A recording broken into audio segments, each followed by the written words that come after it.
વિષ્ણુ ભગવાન અને લક્ષ્મી માતા શેષ શૈયા પર બેઠા હતા.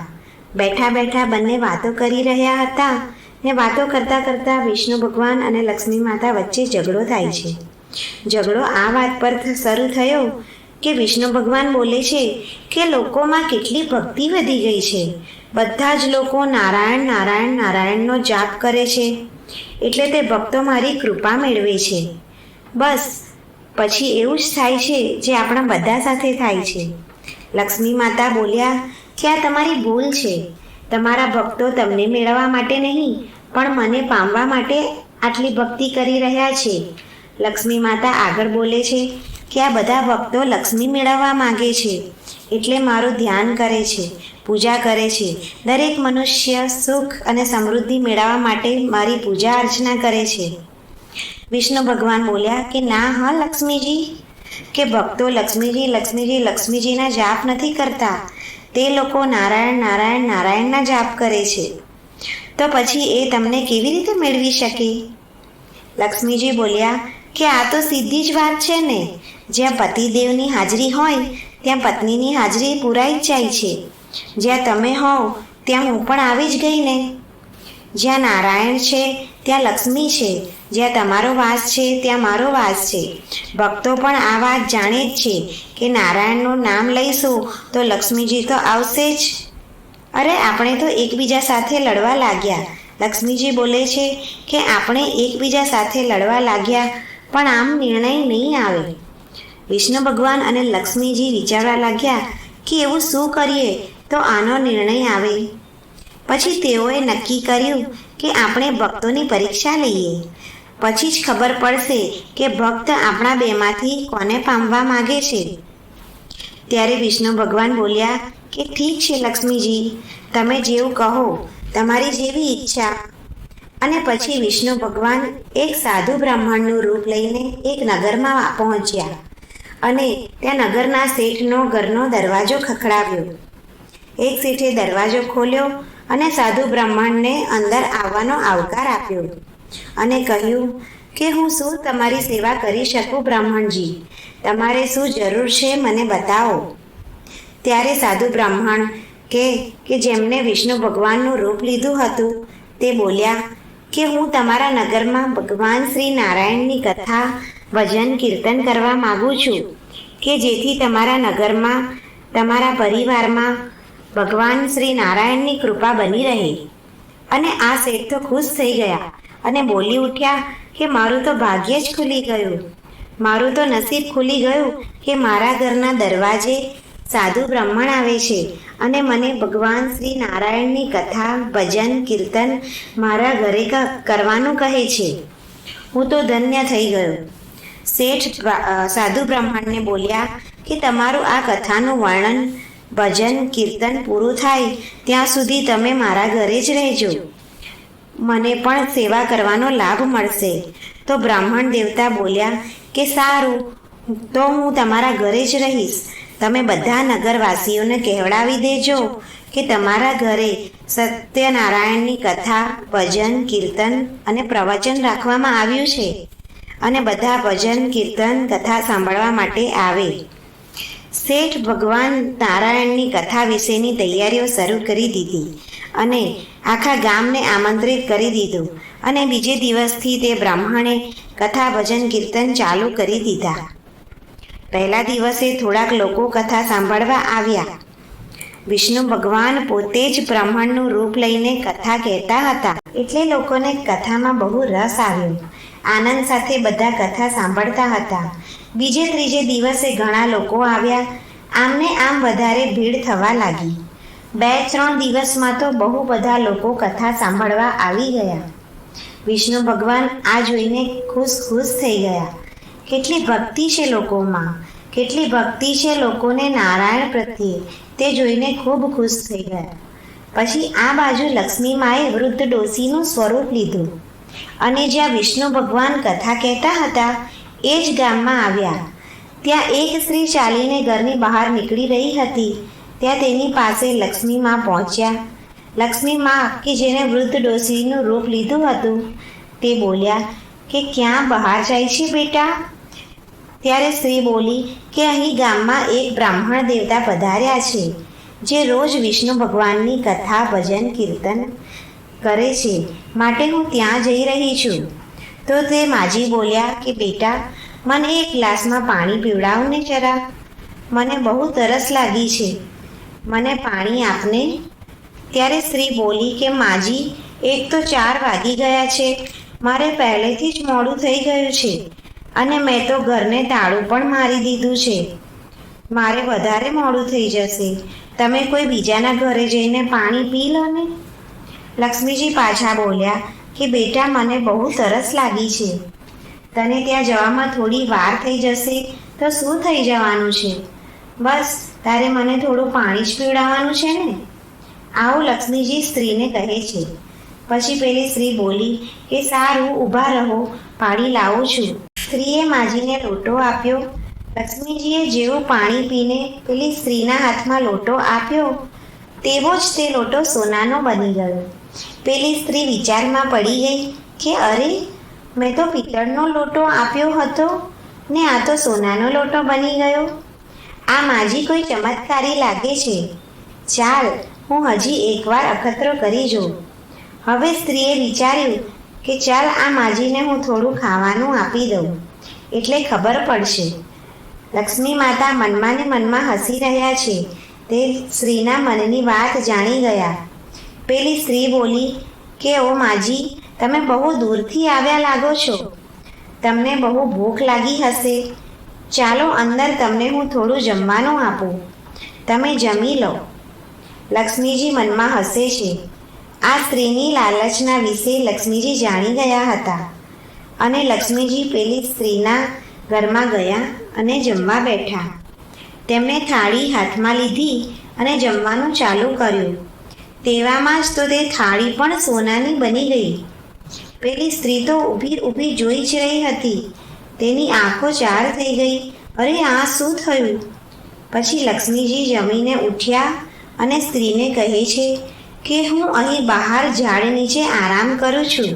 બેટા, તું જા, તારે પ્રવચનનો સમય જશે, તને મોડું થશે, તું જા.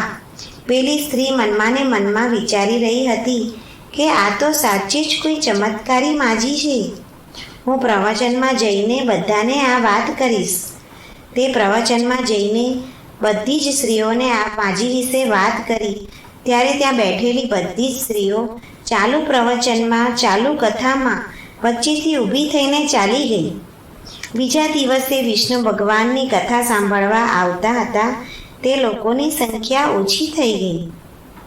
જે શેઠના ઘરે કથા હતી તેની પત્ની કહે છે કે આ કથામાં આવવાવાળા લોકોની સંખ્યા દિવસે ને દિવસે કેમ ઓછી થવા લાગી છે? કેમ લોકો કથા સાંભળવા આવતા નથી? ત્યાં કથામાં એક બેઠેલ માણસ કહે છે કે આપણા ગામમાં એક ચમત્કારી માજી આવ્યા છે. આ માજી જેના ઘરે ખાઈ પીવે તે પાત્રને તે સોનાનું કરી દે છે. જેના ઘરે દૂધ પીવે તો દૂધનો ગ્લાસ સોનાનો થઈ જાય, લોટામાં પાણી પીવે તો લોટો સોનાનો થઈ જાય, અને જે થાળીમાં તે ખાય તે થાળી પણ સોનાની બની જાય છે. જે પણ પાત્રમાં તે ખાઈ પીવે તે પાત્ર સોનાનું બની જાય છે. બસ આ કારણથી ગામના લોકો પ્રવચનમાં નથી આવતા અને ગામના બધા લોકો માજીની સેવા પાછળ લાગ્યા છે. ત્યારે બ્રાહ્મણના સ્વરૂપમાં જે વિષ્ણુ ભગવાન બેઠેલા હતા તે સમજી ગયા કે આ માજીના રૂપમાં તો લક્ષ્મી દેવી જ પધાર્યા છે. આ બધો ચમત્કાર લક્ષ્મી દેવીનો જ છે. પેલા માણસની વાત સાંભળી શેઠ શેઠાણી કે જેના ઘરે કથા ચાલુ હતી તે ચૂપચાપ ધીમે ધીમે પ્રવચનમાંથી ઊભા થઈને ઘરની બહાર નીકળી ગયા અને પેલા ચમત્કારી માજી પાસે પહોંચી ગયા. તે શેઠ અને શેઠાણી માજીને કહે છે કે માજી, મારા ઘરે નારાયણની કથા, કીર્તન, ભજન રાખ્યા છે. લાગે છે કે તમે મારા ઘરે આવવાનું ભૂલી ગયા છો, માટે તમને હું જાતે જ બોલાવવા આવ્યો છું. તમે મારા ઘરે કેમ નથી આવ્યા? તમે મારા ઘરે આવી મારા પર કૃપા કરો, મારા ઘરે આવીને મારું ભલું કરો. માજીના રૂપ જે લક્ષ્મીજી હતા તે મનમાં ને મનમાં બોલી રહ્યા છે કે આ શેઠ અને શેઠાણી લાલચથી મને તેના ઘરે બોલાવી રહ્યા છે અને હવે આ જ સમયની હું તો આ લોકોની પરીક્ષા લઉં. આ જ સાચો સમય છે કે લોકોની પરીક્ષા લેવાનો. માજીએ શેઠને કહ્યું, તો તમે એવું ઈચ્છો છો કે હું તમારા ઘરે આવું?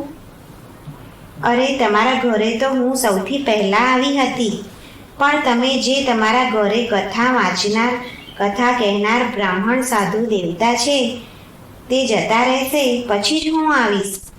શેઠ બોલ્યા કે માજી, એમાં કઈ મોટી વાત છે? બસ આટલી જ વાત. હું હમણાં જ એ સાધુ બ્રાહ્મણને ધર્મશાળામાં રૂમ અપાવી દઉં છું. રહેવાની વ્યવસ્થા ત્યાં કરાવી દઉં છું. હવે શેઠ શેઠાણી ઘરે પહોંચ્યા અને બ્રાહ્મણ દેવતાને બોલ્યા કે મહારાજ, તમે હવે મારા ઘરે નહીં પણ મંદિરમાં કથા કહેજો. મેં તમારા રહેવાની વ્યવસ્થા ધર્મશાળામાં કરી દીધી છે. ધર્મશાળામાં જઈને તમે ત્યાં જ રહેજો અને મંદિરમાં કથા કહેજો. બ્રાહ્મણ બોલ્યા કે અરે, હજી તો કથાના થોડા દિવસ બાકી છે. તો શેઠ બોલ્યા કે નહીં, તમે ધર્મશાળામાં જાઓ. અમારા ઘરે બીજા મહેમાન આવવાના છે, માટે તમે અહીંથી જતા રહો. એવામાં લક્ષ્મીજી વૃદ્ધ સ્ત્રીના સ્વરૂપમાં અંદર આવ્યા અને શેઠને બોલ્યા કે તમે બહાર જાઓ, હું આ બ્રાહ્મણની વિદાય કરું છું. શેઠ શેઠાણી બંને માજીને કહે છે કે સારું માજી, અમે બહાર છીએ, તમે જ બ્રાહ્મણને વિદાય કરો. પછી વિષ્ણુ ભગવાન અને માતા લક્ષ્મીજી ઘરમાં એકલા હતા અને તે અસલ સ્વરૂપમાં આવી ગયા. હવે લક્ષ્મીજી વિષ્ણુ ભગવાનને કહે છે કે બોલો ભગવાન, હવે તમારું શું કહેવું છે? તમે તો મારો પ્રભાવ જોયો ને? ત્યારે વિષ્ણુ ભગવાન બોલ્યા કે હા દેવી, મેં તમારો પ્રભાવ જોઈ લીધો. હા લક્ષ્મીજી, સાચી વાત છે તમારી.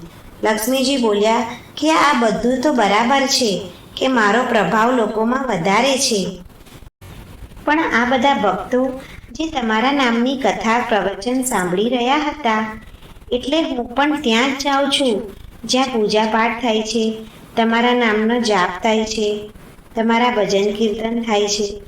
ત્યારે વિષ્ણુ ભગવાન બોલ્યા કે તો તમારું એવું કહેવાનું છે કે સાધુ સંત બ્રાહ્મણ લોકો જ્યાં પણ નારાયણની પૂજા પાઠ કરે છે ત્યાં તમારું આગમન હોય છે? વિષ્ણુ ભગવાનની આ વાત સાંભળી લક્ષ્મીજી હસ્યા અને પછી વિષ્ણુ ભગવાન વૈકુંઠમાં ચાલ્યા ગયા અને લક્ષ્મીજી પાછા માજીના સ્વરૂપમાં આવ્યા. શેઠ શેઠાણી નગરજનો બધા ઘરમાં આવ્યા અને ઘરમાં તો લોકોની ભીડ એકઠી થઈ ગઈ. બધા લોકો ઈચ્છતા હતા કે આ માજી બધાના ઘરે આવે. વિષ્ણુ ભગવાનના ગયા પછી માં લક્ષ્મીજી બોલ્યા કે હું હવે અહીં નહીં રહી શકું, મારે આ ગામ છોડીને જવું પડશે. પેલા શેઠ શેઠાણી બોલ્યા કે અરે માજી, અમારાથી શું ભૂલ થઈ ગઈ કે તમને જવાનું કહી રહ્યા છો? માજી બોલ્યા કે તમારાથી ભૂલ તો થઈ છે. તમે લાલચમાં આવીને મને અહીંયા બોલાવી છે અને ઘરમાંથી સાધુ બ્રાહ્મણને કાઢી મૂક્યા. તમે તેને મોકલી દીધા. તમે લાલચમાં આવીને મને બોલાવી છે, પણ હું ત્યાં જ રહું છું જ્યાં નારાયણનો વાસ છે. તમે તો નારાયણને અહીંથી કાઢી મૂક્યા અને હવે મને બોલાવી રહ્યા છો. હું અહીંયા કેવી રીતે રહું? નારાયણ વગર લક્ષ્મીનો વાસ નથી થતો. લક્ષ્મી નારાયણ એક જ સ્વરૂપ છે, એક જ સાથે નિવાસ કરે છે. જ્યાં પણ નિસ્વાર્થ ભાવે પૂજા ભક્તિ પાઠ થાય છે ત્યાં જ લક્ષ્મી નારાયણનો વાસ થાય છે. મનુષ્યએ લાલચ છોડી નિસ્વાર્થ ભાવે ભક્તિ કરવી જોઈએ, ત્યારે જ તેનું ઉત્તમ ફળ મળે છે. બધા ગામવાળા હાથ જોડી ઊભા રહે છે. બધા લક્ષ્મીજી પાસે માફી માગે છે, પણ લક્ષ્મીજી ત્યાંથી અલોપ થઈ જાય છે. તે પાછા વૈકુંઠમાં આવી જાય છે. નગરવાસીઓને સમજાઈ ગયું કે આ તો સાક્ષાત વિષ્ણુ ભગવાન અને લક્ષ્મીજી હતા, જે મનુષ્યની ધરતી પર પરીક્ષા લેવા આવ્યા હતા. ગામના લોકો અને શેઠ શેઠાણી લક્ષ્મીનારાયણ પાસે માફી માગે છે અને તેના પર કૃપા રહે તેવી પ્રાર્થના કરે છે. મિત્રો, જો તમને આ વાર્તા પસંદ આવી હોય તો આ ચેનલને લાઈક અને સબસ્ક્રાઈબ જરૂર કરજો.